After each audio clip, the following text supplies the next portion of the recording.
Queues होता है। तो अब जो आपकी क्यूज़ आती हैं वो भी दो तरह की होती हैं। एक आपके पास होती है बेसिक सिंपल क्यू और एक आपके पास होती है सर्कुलर क्यू होती है। हमने दोनों तरह की जो क्यूज़ हैं उनके बारे में हमने डिस्कशन करनी है, तो देखते हैं उनके बारे में।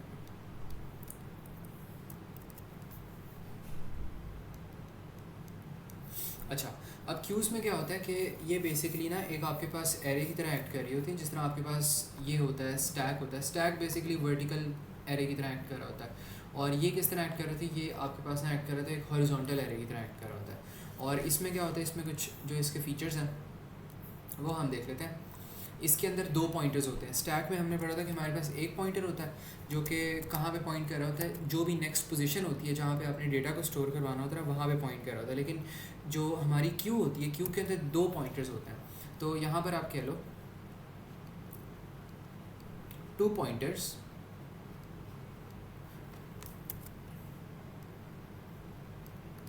एक जो आपके पास पॉइंटर होता है वो होता है आपका स्टार्ट पॉइंटर होता है, या आप कह लो फ्रंट पॉइंटर या हेड पॉइंटर, डिफरेंट इसके नाम आप दे सकते हो। तो एक आपके पास होता है स्टार्ट पॉइंटर, और जो स्टार्ट पॉइंटर होता है, स्टार्ट पॉइंटर बेसिकली क्या कर रहा होता है, ये पॉइंट कर रहा होता है points to the first element in a queue, points to the first position या एलिमेंट इन अ क्यू। और इसके बाद हमारे पास आ जाता है एंड पॉइंटर, या आप कह लो रियर पॉइंटर आ जाता है। रियर का क्या मतलब होता है, एंड ही होता है, बैक या एंड। और ये क्या करता है, it points to the next, या आप कह लो points to the last element in a queue, points to the last element in a queue. अच्छा, अब आपकी जो क्यू होती है वो बेसिकली किस तरह होती है उसको हम देख लेते हैं। और इसके कुछ दो हमारे पास ऑपरेशंस होते हैं। एक हमारे पास होता है एन क्यू होता है और एक हमारे पास होता है डी क्यू होता है। तो दोनों ये जो प्रोसेस हैं ना, उनको हमने अभी देखना है। तो सबसे पहले आपके पास यहाँ पे दो फंक्शंस होते हैं, उनको भी हम लिख लेते हैं। 2 फंक्शंस या प्रोसीजर्स आप कह लो, या इसको बल्कि छोड़ो, इसमें खाली आप लिख लो एन क्यू और डी क्यू होता है। सबसे पहले आपके पास आ जाता है एन क्यू। नाम से पता लग रहा है एन क्यू क्या कर रहा है, enqueue basically inserts data inside a queue. और ये किसकी मदद से इंसर्ट करेगा, ये रियर पॉइंटर की मदद से इंसर्ट करेगा, because it points to the last element. Inserts data inside queue. और इसके बाद आपके पास आ जाता है D Q.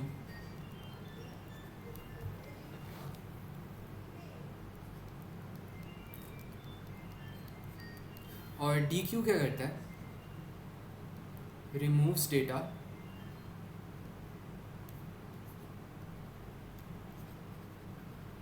From the queue. तो क्यू से डेटा रिमूव कर लेता है। अब यहाँ पे एक जो प्रोसेस है वो मैं समझा देता हूँ कि आपके पास किस तरह ये जो क्यू होती है ये वर्क कर रही होती है। तो let's suppose this is your Q, इसके अंदर यहाँ पे इस तरह करके डेटा पड़ा हुआ है। अब इनिशियली क्या होगा, आपके पास दो पॉइंटर्स होंगे, ठीक है। एक आपके पास होगा यहाँ पे आप कह लो एस पी, इसको मैं कह रहा हूँ स्टार्ट पॉइंटर, और एक आपके पास होगा यहाँ पे एंड पॉइंटर, या आप मैं इसको कह रहा हूँ आर पी कह रहा हूँ फिलहाल, आर पॉइंटर, रेयर पॉइंटर, ठीक है। तो दोनों यहाँ पे पॉइंट कर रहे हैं। अब आपने करना क्या है कि अच्छा, वैसे ना इसमें एक चीज़ मुझे कंफर्म करनी है कि इसमें आपके पास डेटा लास्ट एलिमेंट में पॉइंट कर रहा था या आपने पहले उसको इंक्रीमेंट करना है फिर, ये मुझे बस ना कंफर्म करना दो।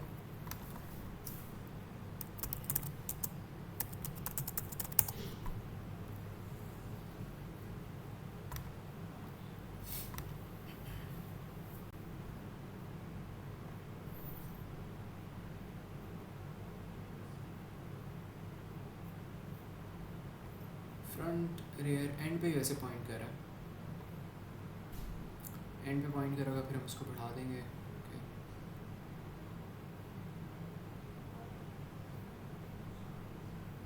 चलो इसमें पता क्या होगा, फिर इसमें आपके पास सबसे पहले जो क्यू होगी ना वो आपके पास यहाँ पर होगी। इनिशियली आपके पास जो भी पॉइंटर्स वगैरह होते हैं वो इस तरह फर्स्ट पोजीशन पे होते हैं, और ये भी ज़ाहिर सी बात है फर्स्ट पोजीशन पे होगा। अब होगा क्या कि आप इसके अंदर क्या कर लोगे, आपने इसके अंदर एक डेटा ऐड करना है। आप इसके अंदर जो भी डेटा आ रहा है ना, आप इसके अंदर वो ऐड करो। 2 ऐड कर दिया, 2 जैसे ही आपने ऐड किया, आपका जो रेयर पॉइंटर है वो आप कहाँ पर चला जाएगा, आगे चल जाएगा, बिकॉज ये डेटा के हिसाब से जो है ना मूव कर रहा होता है। तो इसका बस आपने यहाँ पे ख्याल रखना है। इसको क्या होगा,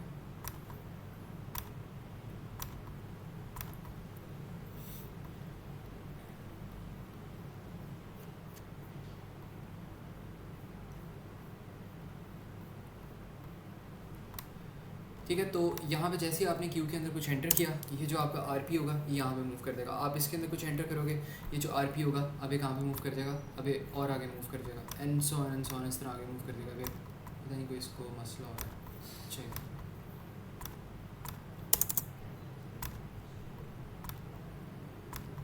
शायद अब फिक्स हो जाए, पता नहीं क्या कर रहा है।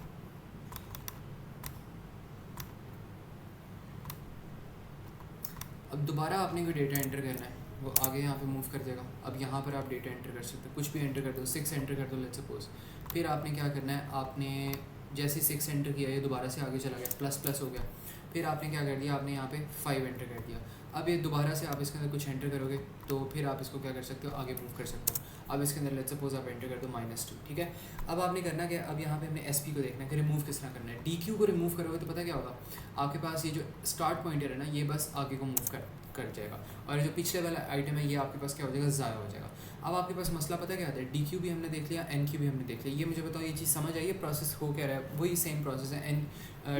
NQ में हम क्या कर रहे हैं, इंक्रीमेंट कर रहे हैं रेयर पॉइंटर को। डिक्रीमेंट अगर हमने करना है, DQ में हम स्टार्ट पॉइंटर को इंक्रीमेंट कर रहे हैं। अब इसके अंदर मसला पता क्या आता है, ये आपके पास सिंपल क्यू है, और इसके अंदर एक मसला ये आता है, आपने ये वाली जो आपकी स्पेस है ना, now this is an empty space, because start pointer आपका आगे चला गया, ठीक है। तो अब आप पता क्या करते हो, अब असूलन क्या होना चाहिए कि आपने एक और NQ करवाना है लेट्स सपोज। अब अगर इसके ऊपर आप एक और NQ करवाओगे ना, तो असूलन तो ये होना चाहिए कि जो भी आप NQ करवाओगे उसको इसकी जगह पर एंटर हो जाना चाहिए, लेकिन ऐसा नहीं होता। वो आपका जो कोड होगा या जो आपका प्रोग्राम होगा वो चेक करेगा रेयर पॉइंटर आपका एंड पोजीशन पे है, वो कहेगा नहीं जी ये तो क्यू फुल पड़ी है, इसके अंदर हम कुछ ऐड ही नहीं कर सकते, और वो आपको एरर मैसेज रिटर्न कर देगा। तो ये एक बड़ा मसला होता है हमारी सिंपल क्यूज़ के अंदर, ये सर्कुलर नहीं होती। ये जो रेयर पॉइंटर है ये वापस इस पॉइंट पे नहीं जा सकता। अगर ये एंड पे आ गया तो उसने एज्यूम कर लिया आपके प्रोग्राम ने कि आपकी जो क्यू है वो एंड हो गई है, और ये बहुत बड़ा इशू होता है, ठीक है। तो यहाँ पर एक प्रॉब्लम लिख भी लो। अब ये जो प्रॉब्लम है ये नोट्स पढ़ के खाली समझ में नहीं आने वाली, इसमें मतलब लेक्चर ही चाहिए था। 2 बच्चे अब हैं नहीं आज। अच्छा, इसमें क्या है हमारे पास, प्रॉब्लम ये आ रही है, now the first position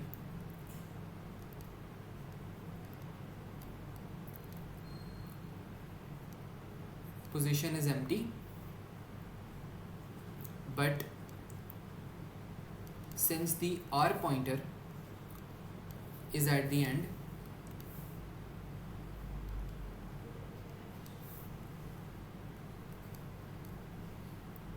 it gives an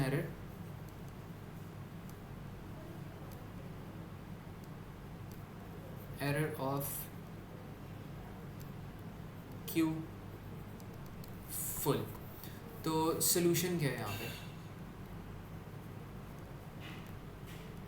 solution is use circular queues।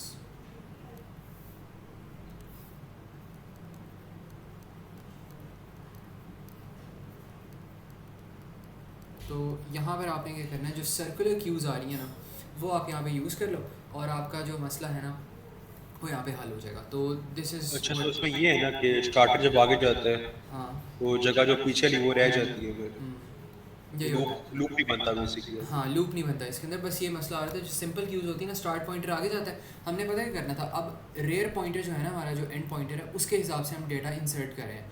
तो अब होना क्या चाहिए था, क्योंकि स्टार्ट पॉइंटर आगे मूव करे तो ये एम्प्टी स्पेस होगी, तो अगर कोई और डेटा आ रहा है तो इसको वापस यहाँ पे पॉइंट करना चाहिए और यहाँ पे डेटा स्टोर करवाना चाहिए, तो सर्कुलरली इसको मूव करना चाहिए, लेकिन ऐसा नहीं हो रहा। वो आपका प्रोग्राम देखेगा रेयर पॉइंटर आपका एंड पे पड़ा हुआ है क्यू की, तो वो कहेगा नहीं नहीं ये तो आपकी क्यू की एंड तक आप पहुंच गए हो, आपका जो क्यू है वो वैसे ही फुल है। लेकिन हम मसला क्या होता है, हम पीछे से एम्प्टी कर रहे होते हैं स्पेसेस, ठीक है, आगे से नहीं कर रहे होते, लेकिन प्रोग्राम आपको एज्यूम करता है कि आपकी क्यू फुल है, तो ये मसला होता है। तो इसको हमने सर्कुलर बनाना है कि वो पीछे भी आ जाए। तो इसके लिए हम यहाँ पे यूज़ करेंगे अब सर्कुलर क्यूज़, और इसमें बेसिकली कोई भी मतलब इतना मसले वाली बात नहीं होती इसके अंदर भी, बस एक छोटी सी यहाँ पे लॉजिक आती है जो कि हमें पता होनी चाहिए। लेकिन इससे भी पहले आई थिंक एक और चीज़ रह गई जो मैंने नहीं करवाई, कोड्स इनके हम देख लेते हैं पहले। एन क्यू और डी क्यू का, तो यहाँ पे ना दो तरह के कोड्स आएंगे। अब इसका अगर एन क्यू डी क्यू देखोगे, सिंपल क्यू का तो वो डिफरेंट होगा, सर्कुलर क्यू का देखोगे तो वो भी डिफरेंट होगा, ठीक है। तो दोनों के एक दफ़ा कोड्स कर लेते हैं ताकि उनकी भी जो लॉजिक बिल्डिंग है थोड़ी सी अच्छी हो जाए। तो सबसे पहले हमारे पास यहाँ पर आ जाएगा एन क्यू, और एन क्यू में हमने क्या करना है,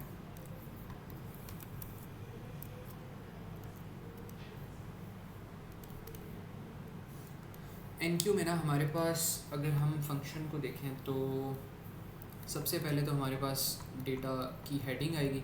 हेडिंग चलो यहाँ पे लिख देते हैं, नीचे करके इसके लिखते हैं। यहाँ पर हमारे पास आएगा प्रोसीजर, कर लें इसको प्रोसीजर ही कर लेते हैं। चलो फंक्शन प्रोसीजर वो आपका मसला है, उसमें कैसे आपने बनाना है ए टू सी एस के अंदर। कभी कभार फंक्शन कहते थे, कभी कभार procedure, but it all depends on the question. आपको बस मेजर जो लॉजिक होती है ना उसका पता होना चाहिए, फंक्शन प्रोसीजर से परेशान नहीं होना।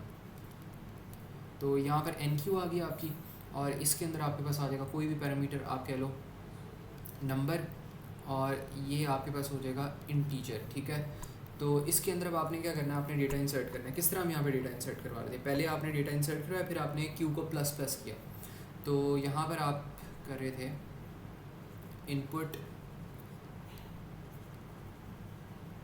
क्यू, और इसके अंदर आपके पास आ रहा था जो भी अभी पड़ा हुआ ना, रेयर पॉइंटर की जो भी वैल्यू पड़ी हुई है वो आपके पास आ जाएगी।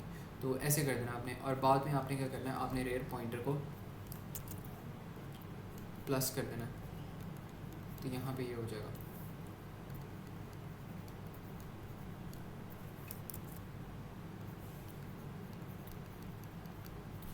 तो इस कोड के अंदर बस खाली यही हो रहा है। अब इसके अंदर अक्सर ये जो लॉजिक होती है थोड़ी सी कॉन्फ्लिक्ट कर जाती है, कुछ लोग अक्सर डिफरेंटली भी इसको इम्प्लीमेंट कर देते हैं। जिस तरह मैंने बात की थी कि रेयर पॉइंटर, अब जो इसमें ये वाला मसला होता है कि रेयर पॉइंटर जो है ना आपका, आपने ये डिसाइड करना है कि रेयर पॉइंटर डेटा रखवाने के बाद प्लस होता है या डेटा रखवाने से पहले प्लस होता है। ये थोड़ी सी कन्फ्लिक्टिंग चीज़ हो जाती है, लेकिन आई थिंक पास्ट पेपर्स में इसी तरह है जिस तरह हमने किया ना। अभी हम इसके पास्ट पेपर्स देखते हैं, थोड़ा सा वो भी हो जाएगा क्लियर किस तरह करना।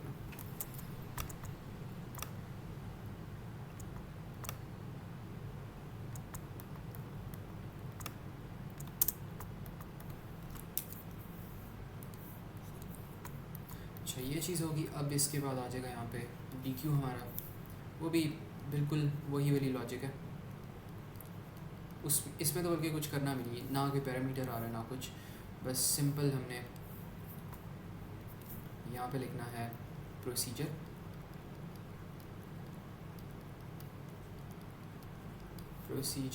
डी क्यू, एंड देन इसके अंदर हमने यहाँ पे लिख देना कि आप डिक्रीमेंट कर लो।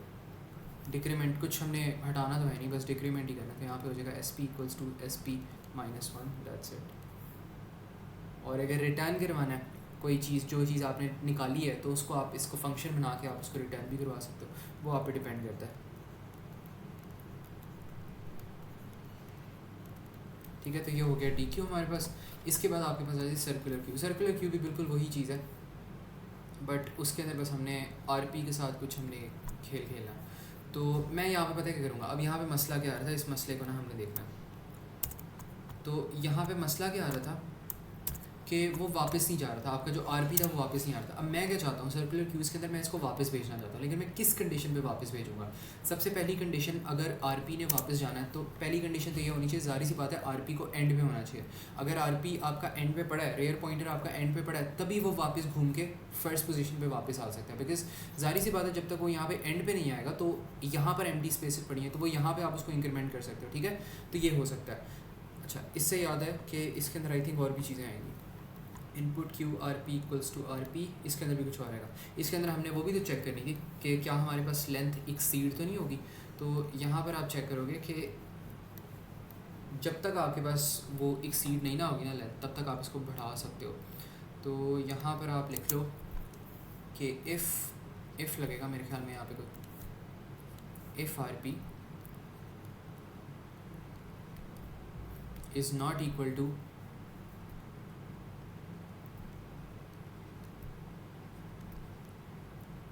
एंड ऑफ क्यू जैसे मर्जी निकालो, लेंथ के अंदर क्यू डाल लो, इस तरह करके भी निकाल सकते हो।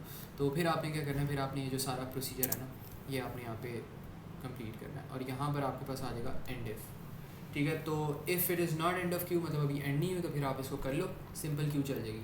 और यहाँ पर आपके पास क्या रूल हो सकता है, यहाँ पे आप ये कह सकते हो कि अगर आपके पास क्यू के अंदर कुछ पड़ा हुआ है तो फिर आप इसके अंदर कुछ ना कुछ जो है ना आप इसको इंक्रीमेंट कर सकते हो। या इसके अंदर आप ऐसा कर लो कि if start pointer is not at the start, अगर स्टार्ट पॉइंटर आपका स्टार्ट पे नहीं ना पड़ा ना, तो इसका मतलब आप उसको आगे घुमा के लेके जा सकते हो, क्योंकि जब तक आपका स्टार्ट पॉइंटर, ओके एक मिनट, अगर स्टार्ट पॉइंटर आपका आगे पड़ा है तो नहीं, तब भी तो कुछ हो सकता है उसके अंदर। आप यहाँ पे ये कर लो कि अगर स्टार्ट पॉइंटर आपका एंड पे नहीं ना है ना, तो फिर आप उसको आगे लेके जा सकते हो, तब तो लेके जा सकते हो ना। और ये कंडीशन आप लगा सकते हैं यहाँ पे, या आप ये कर लो कि इफ़ जो आपके पास रेयर पॉइंटर है वो पहली पोजीशन से आगे है, तो फिर आप इसको स्टार्ट पॉइंटर को आगे मूव कर सकते हो। इसका मतलब आपके क्यू के अंदर कोई ना कोई डेटा ज़रूर पड़ा हुआ है। तो आप यहाँ पे कह दो if rear pointer is greater than first position, then आप कह लो कि स्टार्ट पॉइंटर को माइनस कर लो, तो ऐसे करके लिख सकते हो। तो यहाँ पर आप लिख लो if R P is greater than 1 कह लो, या आप कह लो स्टार्ट में यहाँ पे लिख देता हूँ, बिकॉज स्टार्ट चेंज कर सकता है, 0 भी हो सकता है, और भी डिफरेंट चीज़ें हो सकती हैं डिपेंडिंग ऑन किस प्रोग्रामर ने लिखा है, ठीक है। तो वो आप पे डिपेंड करता है। तो ये S P equals to S P minus 1 हो गया, एंड देन यहाँ पर आपके पास आ जाएगा एंड इफ, ठीक है। ये हो गया। अब आपने क्या करना है, यहाँ पे सर्कुलर क्यूज़ के बारे में बात है, ये इसमें हमने बात की थी कि आरपी को आपने यहाँ पे भेजना किस कंडीशन पे। सबसे पहले आपने चेक करना है if the RP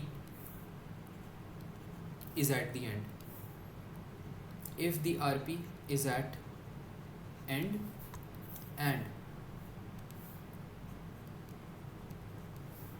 and start pointer जो आपका है वो फर्स्ट पोजीशन पे नहीं है, is not at the first index. अगर आपका start pointer is not at the first index and आपका जो यहाँ पे आरपी आ रहा है वो आपका लास्ट इंडेक्स पे है, तो इसका मतलब आपके पास पहले इंडेक्स पे कोई स्पेस पड़ी हुई है और यहाँ से सारी स्पेसेस ख़त्म हो गई है, तो इसको वापस भेज देना चाहिए। तो फिर आपने क्या करना है, तो फिर आप यहाँ पे लिखो then send RP back to दी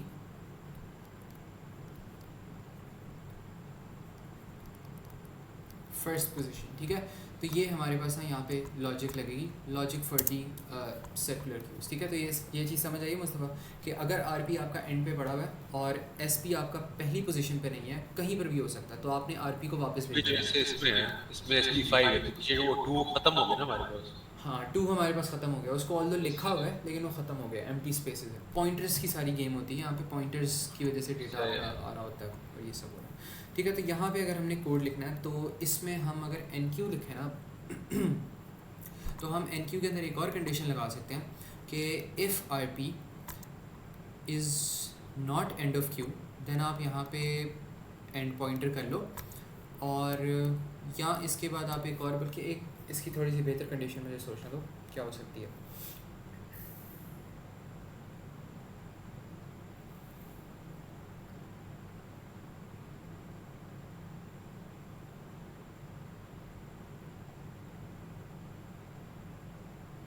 या इसी कोड को लिखो, लेकिन सबसे पहले कंडीशन, सबसे पहले आप ना आरपी को चेक कर लो कि क्या आरपी आपके पास, आप सर्कुलर वाली सबसे पहले कंडीशन चेक कर लो, ठीक है, वरना वो ना आपको एरर दे देगा। तो यहाँ पर आप चेक कर लो इसके अंदर। वैसे ये कोड जो है ना थोड़े से बेहतर हो सकते हैं, मैंने इनके अंदर एरर्स भी इतने कोई ख़ास नहीं दिए हुए, और डिफरेंट चीज़ें हो सकती हैं, मतलब वो ये भी आपको एरर दे सकता है आउटपुट के क्यू फुल है ना करो, ये सारी चीज़ें मैंने नहीं इसके अंदर की, ठीक है। तो ये सारी चीज़ें आप लोग इसके अंदर खुद से भी ऐड कर सकते हो। तो ये वाली आपके पास थी ना मेन लॉजिक, इसको नीचे कर दो यहाँ पे, और यहाँ पर आप लिखो इफ़ जो आरपी है आपके पास, वो हमने क्या कंडीशन लिखी थी, if RP is equals to end of queue and S P is not equals to start, then हमने क्या करना है, देन हमने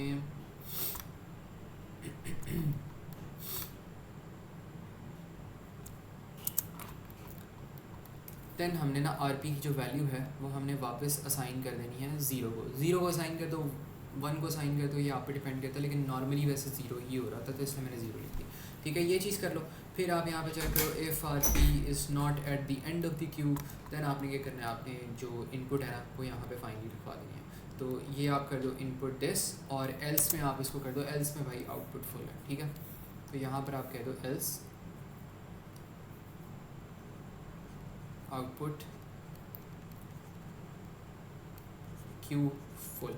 अब ये मुझे ख़ुद भी, मैं इस कोड से इतना ज़्यादा खैर सेटिस्फाइड नहीं हूँ, ये बहुत बेहतर हो सकता है कोड अगर इसको आप लोग इम्प्रूव करना चाहो, बट मेन जो लॉजिक है वो ऐसे ही लिखनी है आपने, ठीक है। लेकिन you can optimize this code in so many different ways, तो वो आप लोग खुद भी करके इसको देखना। अच्छा, अब वो हमें यहाँ पे कह रहे हैं कि डी क्यू वाला जो फंक्शन है वो हमने लिखना है। यहाँ पर वो कह रहे हैं कि प्रोसीजर है डी क्यू का, if R P is equals to start. इसमें खैर इतनी ख़ास कोई लॉजिक तो नहीं लग रही, I think this remain same, हमने खाली स्टार्टिंग ही करनी है ना चेंज, तो बस ये है। बाकी बस इसमें ये कर सकते हो कि आप यहाँ पे डी क्यू अगर आपके पास, या जो आर पॉइंटर है वो आपके पास स्टार्ट पे पॉइंट कर रहा है, तो फिर आप कह सकते हो कि जो आपकी क्यू है ना, क्यू एम्प्टी है, क्या कर रहे हो भाई, तो यहाँ पे लिख दो एल्स में जाके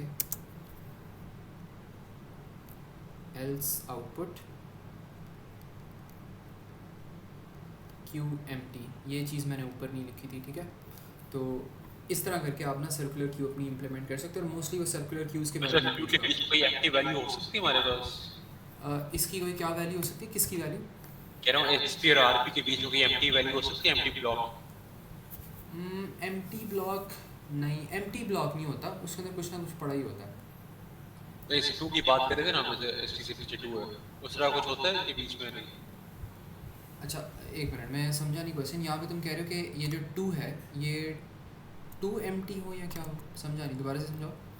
यानी मैं कह ऐसे ये 2 है, एचपी से पहले काउंट नहीं होते ना, हाँ हाँ, तो एस उस पी, तरह कुछ ऐसे है कि एसपी और आरपी के बीच में कोई काउंट ना होए, हाँ जिस तरह ऐसे कोई एम्प्टी देखो, से। इसमें जो काउंट होता है ना, काउंट ऑफ नंबर, वो एस पी और आर पी के दरमियान ही होते हैं, मतलब यहाँ पे इन दोनों के दरमियान ही काउंट करना होता है। तो यहाँ पे इनका अगर काउंट देखो ना, तो यहाँ पे कितने आ रहे हैं इनके दरमियान, 1 2 3 4 4 नंबर्स आ रहे हैं। तो इस तरह काउंटिंग करवा भी लेता था कि क्यू के अंदर कितने आइटम्स है, जो इनके दरमियान आ रहे हैं वही काउंट कर रहे हैं, ठीक है। अब अगर ये सर्कुलर होके भी यहाँ पर ये चला जाता है ना, तो आपने फिर क्या करना है, एस पी से स्टार्ट करना है, और फिर वापस आपने इसके साथ आर पी के साथ सर्कुलर मूव कर देना, ठीक है। तो इस तरह करके कर सकते हो आप, सही है।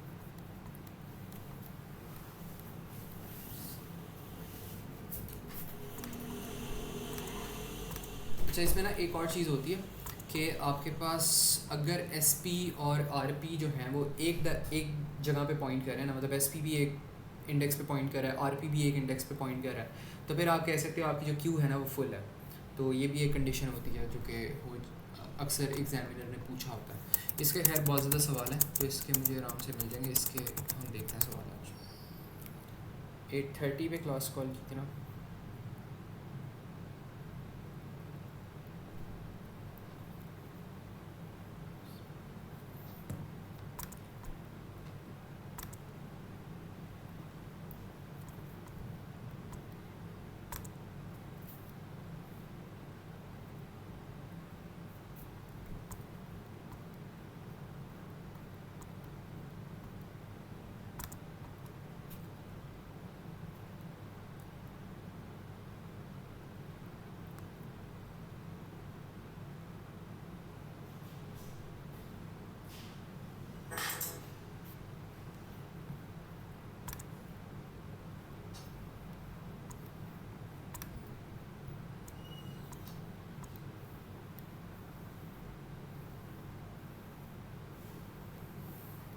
अब लिंक लिस्ट का ना सवाल आ जाए यहाँ पे जब मैं क्यूज़ को ढूंढना चाह रहा हूँ।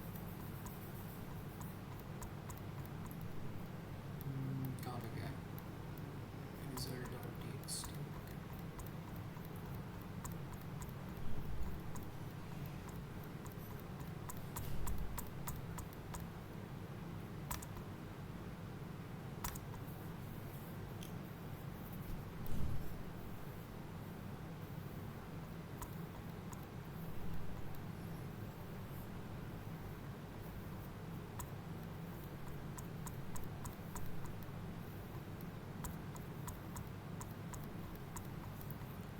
अच्छा, अक्सर ना वो इस तरह के भी क्वेश्चंस कहता है कि आपने एरे से अगर इम्प्लीमेंट करनी हो अपनी लिंक लिस्ट या क्यू तो कैसे करोगे।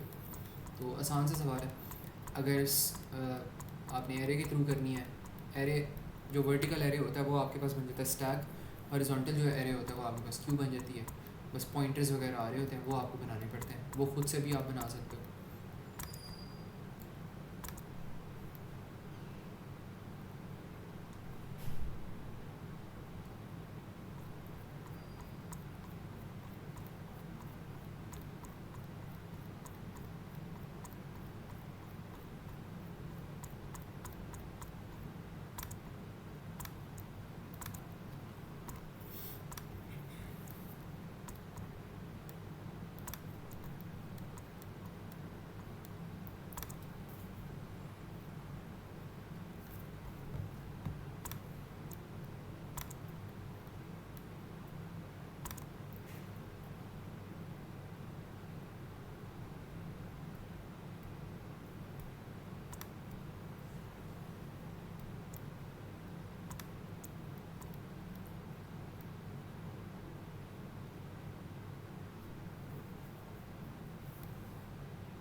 मुझे हर क्वेश्चन ही लिंक लिस्ट का मिल ही जा रहा है 2-3 मिनट दो बस मुझे, मैं ढूंढ के देता हूँ। कल मैंने इतने देखे थे क्यूज़ के।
चलो फाइनली मिल ही गया है क्वेश्चन।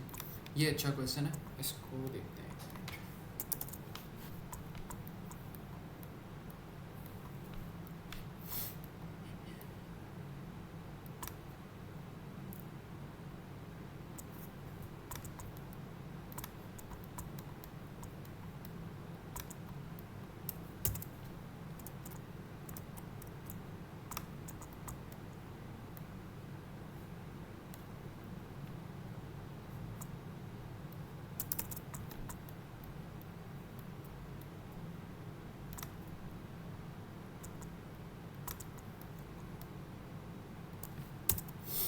अच्छा, यहाँ पे वो हमें क्या कह रहा है कि the diagram below represents a queue abstract data type ADD that can hold a maximum of 8 items. The operation of this queue may be summarized as follows: the front of the queue points to the next item to be removed, the end of the queue points to the last item to be added, the queue is circular so that the empty storage elements can B reused.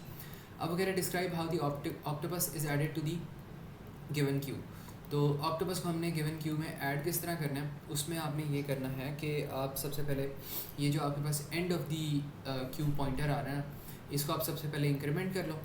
तो यहाँ पर आपके पास क्या होगा, अच्छा फिर ना यहाँ पे क्योंकि ये जो इन लोगों ने ये इस तरह यूज़ किया हुआ है कि आपके पास लास्ट आइटम पे पॉइंट करा है, फिर आपके पास पहले इंक्रीमेंट होगा, फिर आप डेटा ऐड करोगे। तो यहाँ पे थोड़ा सा इस कोड को ना यहाँ पे अमेंड कर लो, आप इनपुट बाद में कर लो, इंक्रीमेंट पहले कर लो। और इसका मैंने आपको बताया था कि एक आसान तरीका भी होता है, तो वो आसान तरीका मैं फिर ना अभी ही आप लोगों को बता देता हूँ।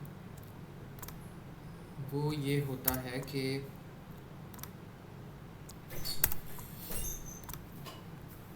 आप पता है क्या करो, आप यहाँ पे करो इनपुट क्यू और इसके अंदर ही ना आप कर दो +1, ठीक है। तो ये एक आसान तरीका है, यहाँ पे आपने +1 किया और फिर बाद में आप ना इसको खुद ही ऑटोमेटिकली आप इसको इंक्रीमेंट कर दो। तो एक ही आसान तरीका होता है इसको करने का। ये आसान तरीका नहीं है बल्कि वही वाला मेथड है, बट इसमें मसला ये कि आपको पहले इंक्रीमेंट नहीं करना पड़ा, इंक्रीमेंट बेशक आप बाद में कर लो, लेकिन क्योंकि आपने यहाँ पे इंक्रीमेंट कर लिया तो वो हो गया। तो यहाँ पे वो नेक्स्ट पोजीशन में डेटा स्टोर करवाएगा, आपको ये वाली लाइन पहले लिखने की ज़रूरत नहीं है, इसको बाद में ही आप कर सकते हो जिस तरह आप यूजुअली करते हो, ठीक है। तो ये चीज़ होगी, तो ये चीज़ कर ली हमने। इसी तरह यहाँ पर भी आप लोग यही कर लो। यहाँ पे क्या है, अच्छा ये था, इसमें भी आप यहीं पर इसी तरह कर लो। मैं चाहता हूँ कि नीचे वाली जो ये लाइन को मैं स्वैप ना करूँ, तो मैं बस क्या करता हूँ, मैं इसके अंदर ना +1 यहाँ पे पहले कर लेता हूँ, तो बस ये यहाँ पर चीज़ होगी। और इसमें आपके पास फिर क्या होगा, जो सबसे पहले आपके पास स्टार्ट पॉइंटर वगैरह वाली चीज़ें आ रही है ना, वो एरे के बाहर पॉइंट कर रही होंगी। जिस तरह हमने स्टैक में देखा था कि सबसे पहले वो यहाँ पे स्टार्ट पॉइंटर आपका यहाँ पर होता है, फिर आप इसको प्लस करते हो और वो यहाँ पे जाता है। तो क्यू भी आपके पास ना according to Martin C Moosie format follow करिए, तो वही वाला फॉर्मेट आप लोग भी फॉलो कर लो। तो ये आपके पास हो गया NQ एंड देन DQ हो गया आपके पास। और इसमें से आपको कह रहे हैं describe how the octopus is added to the given queue. तो आप कह सकते हो यहाँ पे end of the queue pointer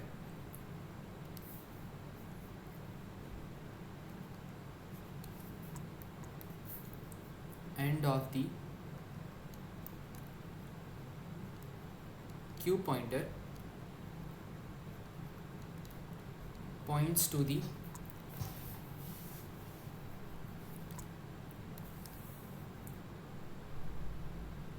last data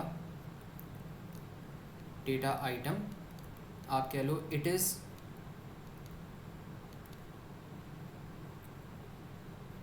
incremented to point to the next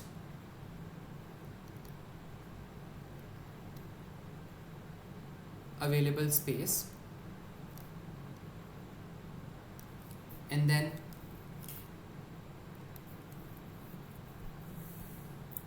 octopus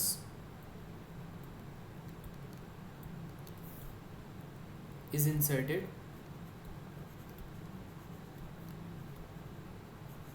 through the enqueue operation. ठीक है, तो ये चीज़ यहाँ पर हो रही है। इसके बाद हमारे पास क्या वो कह रहा है, describe how the next item in the given Q is removed and stored in a variable animal name. तो वो कह रहा है नेक्स्ट आइटम जो है ना क्यू के अंदर वो रिमूव कैसे हो रही है, स्टोर इन कैसे हो रही है एनिमल नेम के अंदर। तो रिमूव करने से पहले आपको इसको स्टोर करना पड़ेगा। तो आप यहाँ पे कह दो कि स्टोर कहाँ पे कर रहा है, animal next item in the Q given Q is removed. तो आप कह लो यहाँ पे फ्रॉग ही रिमूव हो सकता है। तो आप यहाँ पे कह सकते हो कि start pointer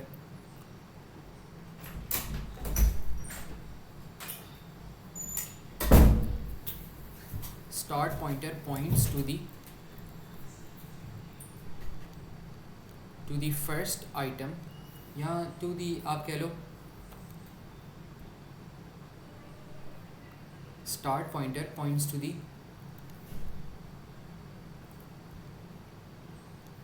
item to be removed first, because अगर आपकी क्यू सर्कुलर है तो ये तो स्टार्ट पॉइंटर पहले एलिमेंट पे तो नहीं पॉइंट करेगा, तो टू बी रिमूव्ड, बल्कि एक मिनट, पहले एलिमेंट पे ही पॉइंट करेगा। स्टार्ट पॉइंटर की फंक्शनैलिटी ये है, पहले एलिमेंट पे ही पॉइंट करेगा।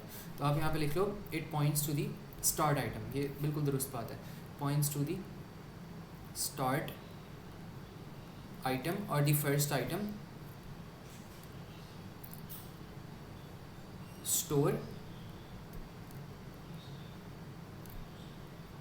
the first item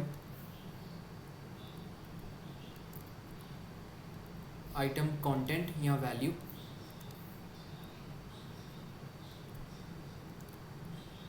inside the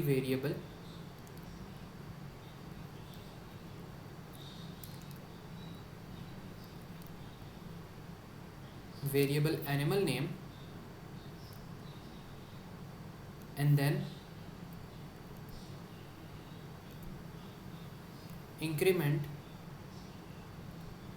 the start pointer, use dq। ठीक है, तो ये हो जाएगा। अब वगैरह describe the state of the Q when the front of the Q and the end of the Q have the same value. तो आप कह सकते हो फुल क्यू स्टेट। ठीक है, तो ये आपके पास हो सकता है। ठीक है, ये चीज़ होगी। इसमें कोई कन्फ्यूजन हो मुस्तफ़ा तो बताओ। नहीं से ओके,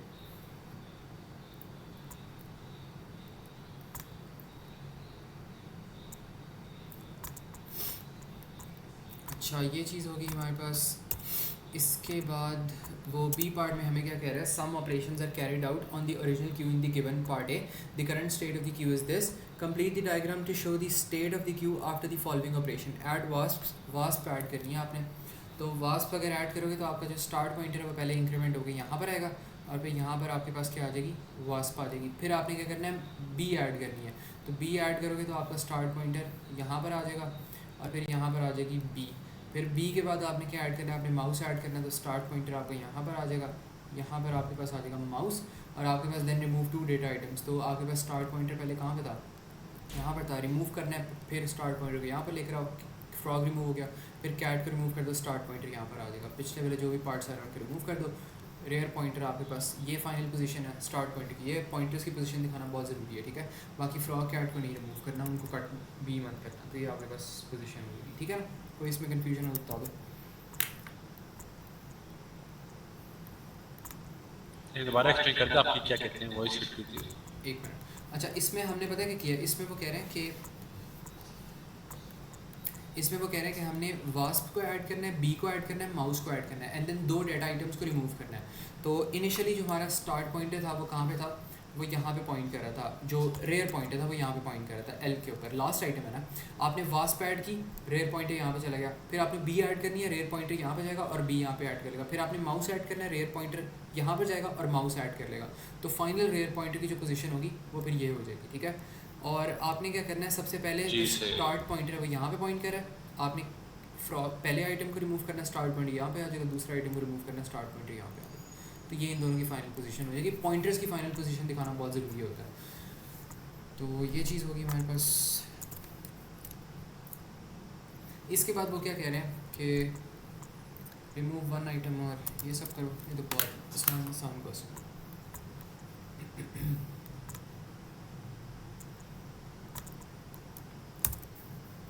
अच्छा, इसमें वो कह रहे हैं remove one item and then add dolphin वगैरह वगैरह।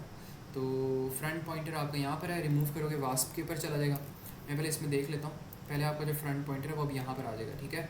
और अब आपने क्या करना है, डॉल्फिन ऐड करनी है। अच्छा, तो डॉल्फिन आपके पास कहाँ पर आ जाएगी, यहाँ पर आपकी डॉल्फिन आ गई, और फिर एंड पॉइंटर एंड पे और फ्रंट पॉइंटर पहले पे नहीं है, तो यहाँ पर आपके पास क्या आ जाएगा, शार्क आ जाएगा। तो ये फाइनल जो पोजीशन है ना ये बन जाएगी। तो यहाँ पर आपके पास आ गया शार्क, नीचे आपके पास आ गई dolphin, and then mouse B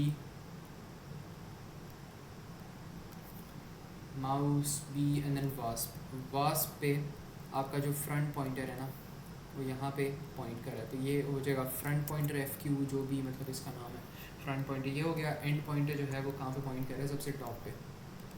तो this is where your end pointer कह लो, रेयर पॉइंटर कह लो, मैं इसको आर पी लिख रहा हूँ, लेकिन जो एग्जामिनर ने यहाँ पे बड़ा करके वर्ड लिखा ना, आपने उसको बड़ा करके एज इट इज़ लिखना है यहाँ पे।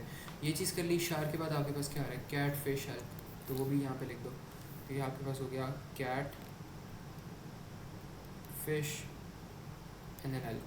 तो ये चीज़ क्लियर है, समझ आ गई इसको किस तरह बनाना है यहाँ पे? जी सर। ओके,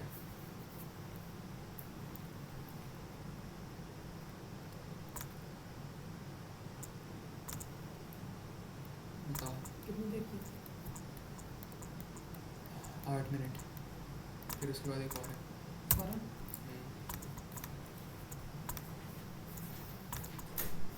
अच्छा, इसके बाद हमारे पास एक और क्वेश्चन आता है, यहाँ पे वो क्या कह रहे हैं, the queue is implemented using a 1D array, describe the algorithm that should be used to modify the end of the queue pointer when adding an item to the queue, your algorithm should detect any potential error condition. अच्छा, तो यहाँ पर वो हमें क्या कह रहा है कि एक क्यू हमने इम्प्लीमेंट किया है यूजिंग 1D array, और वो कह रहा है कि describe an algorithm that should be used to modify the end of the queue pointer when adding an item to the queue, ठीक है। तो इसमें वही वाला हमने जो जिस तरह स्टार्ट एंड पॉइंटर को हम कर रहे थे +1 कर रहे थे, तो वही वाला मेरे ख्याल में हम बता रहे हैं। तो वो कह रहे हैं कि हमने इसको इंक्रीमेंट करना है। हम यहाँ पे बल्कि कह सकते हैं कि अगर तो हमारे पास जो if end of queue pointer, या उसने एंड ऑफ क्यू पॉइंटर लिखा था, मैं भी वही लिख रहा हूँ, if end of queue pointer equals to start pointer या front of queue pointer, then हमने यहाँ पर लिखना है then give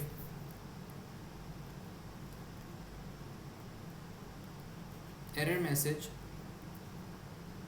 that queue is full, वरना आपने क्या करना है, else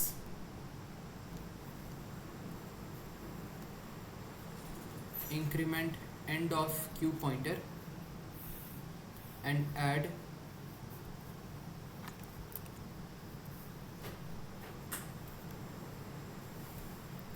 data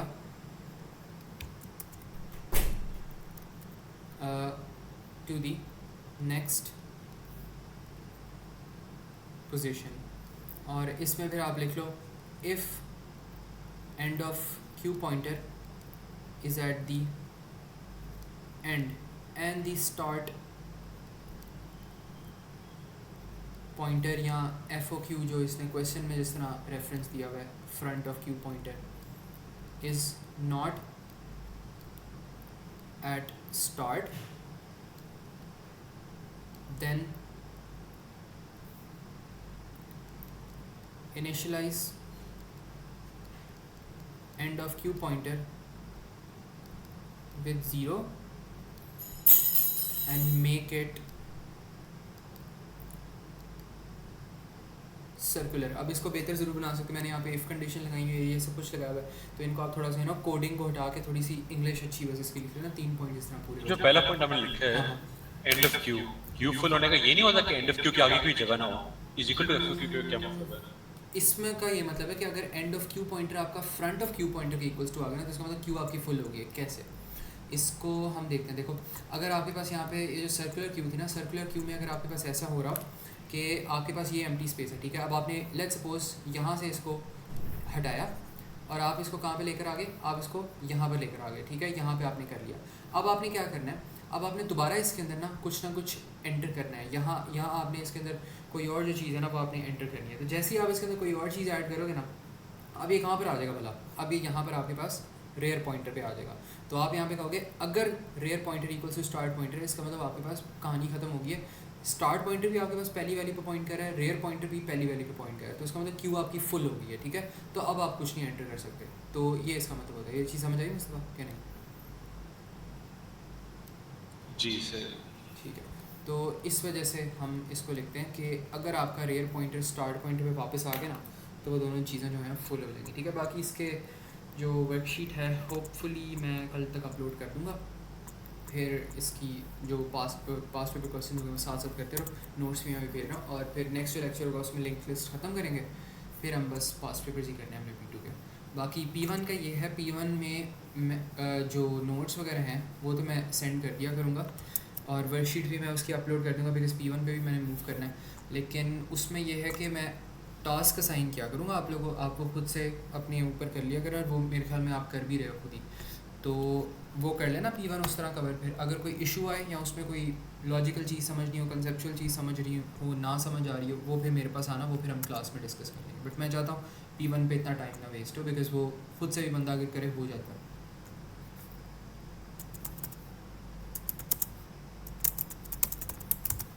ठीक है, मैं ये फिर ग्रुप में भेज रहा हूँ, अब अगर जाना चाहो तो जा सकते हो।